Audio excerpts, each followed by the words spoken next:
Hello ನಮಸ್ಕಾರ ಎಲ್ರಿಗೂ. ನಾನು ಶ್ರುತಿ ಮತ್ತೊಂದು ಹೊಸ ವಿಡಿಯೋ ಜೊತೆ 3 ದಿನದ ಮುಂಚೆ ನಾನು ಒಂದು ಕೊಬ್ಬರಿನ ಸಿಪ್ಪೆ ಹೇಗೆ ತೆಗೆಯೋದು ಅನ್ನೋದು ಒಂದು ವಿಡಿಯೋ ಮಾಡಿದ್ದೆ. ಅದು ತುಂಬ ಚೆನ್ನಾಗಿ ಎಲ್ಲರೂ ರೆಸ್ಪಾನ್ಸ್ ಮಾಡ್ತಾ ಇದ್ದೀರಾ. ಹಾಗಾಗಿ ಈ ಒಂದು ಟಿಪ್ಪನ್ನು ಎಲ್ಲರಿಗೂ ಹೇಳೋಣ ಅಂತ ಅಂದ್ಬಿಟ್ಟು ಇವತ್ತಿನ ವಿಡಿಯೋ ಮಾಡ್ತಾಯಿದ್ದೀನಿ. ಇಲ್ಲಿ ನನ್ನ ಮುಂದೆ ನೀವು ನೋಡ್ತಾ ಇರ್ಬೋದು ಕಡಲೆಕಾಯಿ ಬೀಜ ಇದೆ. ಸಂಕ್ರಾಂತಿ ಹಬ್ಬಕ್ಕೆ ಕಪ್ಪಾಗದೇ ಇರೋ ಥರ ಹೇಗೆ ನಾವು ಕಡಲೆಕಾಯಿ ಬೀಜ ಹುರಿಯೋದು ಅಂತ ಓವನಲ್ಲಿ ಮತ್ತು ಮೈಕ್ರೋವೇವ್ ಅವನಲ್ಲಿ ಎರಡರಲ್ಲೂ ಹುರಿಬೋದು ಹೇಗೆ ಅಂತ ಅಂದ್ಬಿಟ್ಟು ನಾನು ಇವಾಗ ತೋರಿಸ್ತೀನಿ ನಿಮಗೆ. ಮತ್ತು ಈ ಟಿಪ್ನ ತುಂಬ ಚೆನ್ನಾಗಿ ಮೈಕ್ರೋವೇವ್ ಅವನ್ ಮತ್ತು ಓವನ್ನ ಉಪಯೋಗಿಸೋಕ್ಕೆ ಬಂದರೆ ಮಾತ್ರ ಈ ಟಿಪ್ನ ಫಾಲೋ ಮಾಡಿ. ಎಲ್ಲರ ಮನೆಯಲ್ಲೂ ಇವಾಗ ಮೈಕ್ರೋವೇವ್ ಅವನ್ ಎಲ್ಲ ಇಟ್ಕೊಂಡೇ ಇರ್ತಾರೆ, ಓವನು ಇರುತ್ತೆ. ಹಾಗಾಗಿ ಎಲ್ಲರಿಗೂ ಚೆನ್ನಾಗಿ ಉಪಯೋಗಿಸೋಕ್ಕೆ ಬಂದೇ ಬರುತ್ತೆ. ಮತ್ತು ಇದನ್ನು ಮಾಡುವಾಗ ಪ್ರೊಸೀಜರ್ ಮಾಡುವಾಗ ನಾವು ಓವನಲ್ಲಿ ಹಾಕಿಬಿಟ್ಟು ಆ ಕಡೆ ಈ ಕಡೆ ಹೋಗಬಾರ್ದು, ಸಿಯೋ ಚಾನ್ಸಸ್ ಇರುತ್ತೆ. ಹಾಗಾಗಿ ಈ ವಿಡಿಯೋ ಮಾಡ್ತಾಯಿದ್ದೀನಿ. ಇಲ್ಲಿ ನೋಡ್ತಾ ಇರ್ಬೋದು ನೀವು, ಎರಡಲ್ಲೂ ಹಾಕಿಟ್ಟಿದ್ದೀನಿ. ಈಗ ಇಲ್ಲಿ ಬರ್ತೀನಿ. ಇಲ್ಲಿ ನೋಡಿ, ನಾನು ಎರಡನ್ನೂ ಆನ್ ಮಾಡಿ ಇಟ್ಕೊಂಡಿದ್ದೀನಿ.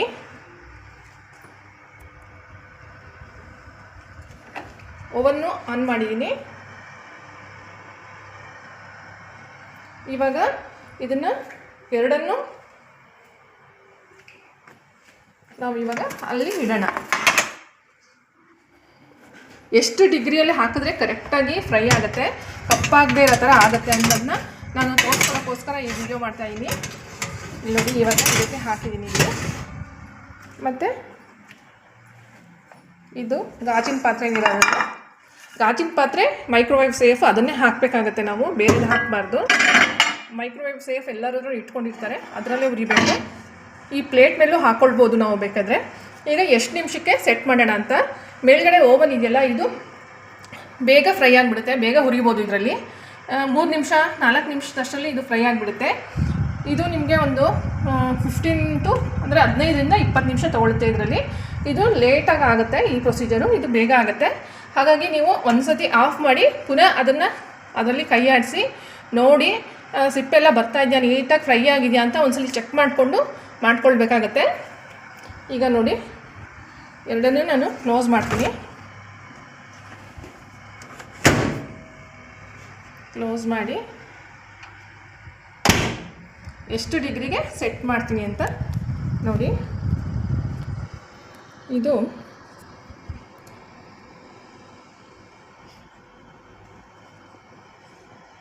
ಇಲ್ಲಿ ನೋಡ್ತಾ ಇರ್ಬೋದು ನೀವು, 150 ಡಿಗ್ರಿ ಇದೆ.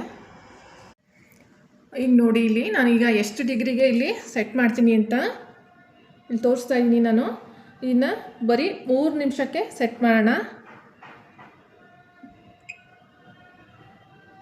360 ಡಿಗ್ರಿ ಹಾಕಿದ್ದೀನಿ. ಒಂದೊಂದು ಓವನಲ್ಲಿ ಒಂದೊಂದು ಕಂಪನಿ ಅದರಲ್ಲಿ ಒಂದೊಂದು ಥರ ಆಪ್ಷನ್ಸ್ ಇರುತ್ತೆ.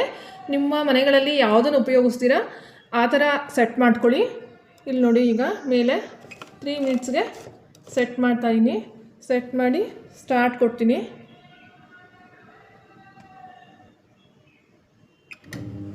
ಮತ್ತು ಇದಾಯಿತು.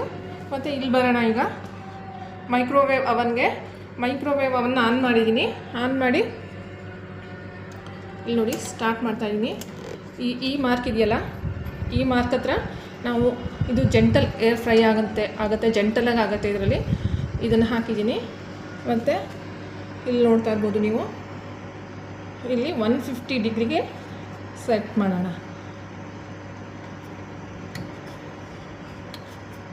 ಮಾಡಿ ಇಲ್ಲಿ ನಾವು 15 ನಿಮಿಷ ಹಾಕೋಣ. ಸಾಕು, 15 ನಿಮಿಷ ಆದಮೇಲೆ ಆಫ್ ಆದಮೇಲೆ ನೀವು ಏನು ಮಾಡಬೇಕು ಅಂತಂದರೆ ಅದನ್ನು ತೆಗೆದು ಸಿಪ್ಪೆ ಎಲ್ಲ ಒಂದ್ಸಲಿ ನೋಡಬೇಕಾಗತ್ತೆ. ನೋಡಿ ನಂತರ ಪುನಃ ಅದೇನಾದ್ರು ಇನ್ನೊಂಚೂರು ಫ್ರೈ ಆಗಬೇಕಂತಂದರೆ ಮತ್ತೆ ಒಂದು 5 ಮಿನಿಟ್ಸ್ಗೆ ಹಾಕ್ಕೊಳ್ಬೋದು. ಒಂಚೂರು ಕಪ್ಪಾಗಲ್ಲ ಈ ಥರ ಫ್ರೈ ಮಾಡೋದ್ರಿಂದ. ನೋಡಿ, ಇದೀಗ ಆಗಿದೆ. ಇದನ್ನು ಆಫ್ ಮಾಡೋಣ, ಸ್ಟಾಪ್ ಮಾಡೋಣ, ಮತ್ತು ಓಪನ್ ಮಾಡೋಣ. ಮತ್ತು ಇದು ಮೈಕ್ರೋವೇವು ಆಗಿದೆ. ಇದನ್ನು ಆಫ್ ಮಾಡಿಬಿಡ್ತೀನಿ.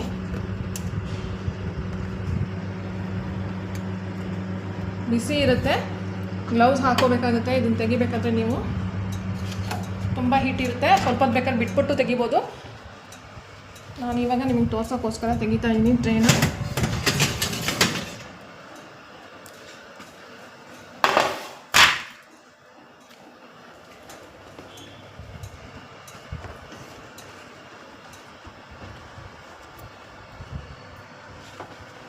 ಇದನ್ನು ತೆಗೆಯೋಣ.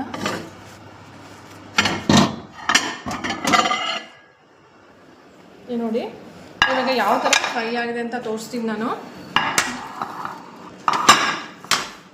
ನೋಡಿ ಸ್ವಲ್ಪನೂ ಕಪ್ಪಾಗಲ್ಲ. ನಿಮಗೆ ಬೇಕು ಅಂದರೆ ಬೇಕಾದರೆ ಇನ್ನೂ ಒಂದು 2 ಮಿನಿಟ್ಸ್ ಇನ್ನೂ ಸ್ವಲ್ಪ ಜಾಸ್ತಿ ಫ್ರೈ ಆಗಬೇಕಂದ್ರೆ ನೋಡಿ ಕಾಣಿಸ್ತಾ ಇದೆ ಅನಿಸುತ್ತೆ. ಇನ್ನೂ ಬೇಕಿದ್ದರೆ ನಿಮಗೆ ಇನ್ನೂ ಒಂದು 5 ಮಿನಿಟ್ಸ್ ಸ್ವಲ್ಪ ಜಾಸ್ತಿ ಒಂದು ತಿಂದು ನೋಡ್ಬೋದು. ಬೇಕಾದ್ರೆ ನೀವು ಇನ್ನೂ ಸ್ವಲ್ಪ ಜಾಸ್ತಿ ಫ್ರೈ ನೋಡಿ. ಇದರಲ್ಲಿ 3 ಮಿನಿಟ್ಸ್ಗೆ ಆಗಿದೆ. ಸ್ವಲ್ಪನೂ ಕಪ್ಪಾಗಲ್ಲ. ಇಲ್ಲಿ ನೋಡ್ತಾ ಇರ್ಬೋದು ನೀವು ಮೇಲೆ. ಪಾತ್ರೆಯಲ್ಲಿ ನಾವು ಹುರಿಯುವಾಗ ಫ್ರೈ ಮಾಡುವಾಗ ಕಪ್ಪಾಗುತ್ತೆ ಒಂದೊಂದ್ಸಲಿ. ಕಮ್ಮಿ ಸಿಮ್ಮಲ್ಲಿಟ್ಟು ಮೇಲ್ಭಾಗ ಸ್ವಲ್ಪ ಕಪ್ಪು ಕಾಣಿಸುತ್ತೆ. ಇಲ್ಲಿ ನೋಡಿ ಬೇಕಾದ್ರೆ ಇನ್ನೂ ಒಂದು 5 ಮಿನಿಟ್ಸ್ ನೀವು ಹಾಕ್ಕೊಳ್ಬೋದು, 2 ಮಿನಿಟ್ಸ್ ಆ ಥರ. ಅಕಸ್ಮಾತ್ ನಿಮಗೆ ಓವನ್ ಮೈಕ್ರೋವೇವ್ ಅವನ್ ಯಾವುದೂ ಇಲ್ಲ ಅಂದರೆ ಈ ಥರ ಪ್ಯಾನ್ ಇದ್ದೇ ಇರುತ್ತೆ ಎಲ್ಲರ ಮನೇಲೂ. ನಾನ್ ಸ್ಟಿಕ್ ಪ್ಯಾನ್ ದಪ್ಪ ತಳ ಇರೋದು, ಅದರಲ್ಲಿ ಲೋ ಫ್ಲೇಮಲ್ಲಿ ಫ್ರೈ ಮಾಡ್ಕೊಳ್ಬೋದು. ವಿಡಿಯೋ ಇಷ್ಟ ಆದರೆ ಖಂಡಿತ ಒಂದು ಲೈಕ್ ಮಾಡಿ, ಚಾನಲ್ನ ಸಬ್ಸ್ಕ್ರೈಬ್ ಮಾಡಿ ಅಂತ ಹೇಳ್ತಾ, ನನ್ನ ಚಾನಲಲ್ಲಿ ತುಂಬ ವಿಡಿಯೋ ಇದೆ, ಹೋಗಿ ಒಂದ್ಸಲಿ ಚಾನಲ್ನ ನೋಡಿ ಅಂತ ಹೇಳ್ತಾ ಇವತ್ತಿನ ಈ ಟಿಪ್ ಜೊತೆ ವಿಡಿಯೋನ ಮುಗಿಸ್ತಾ ಇದ್ದೀನಿ. Thank you.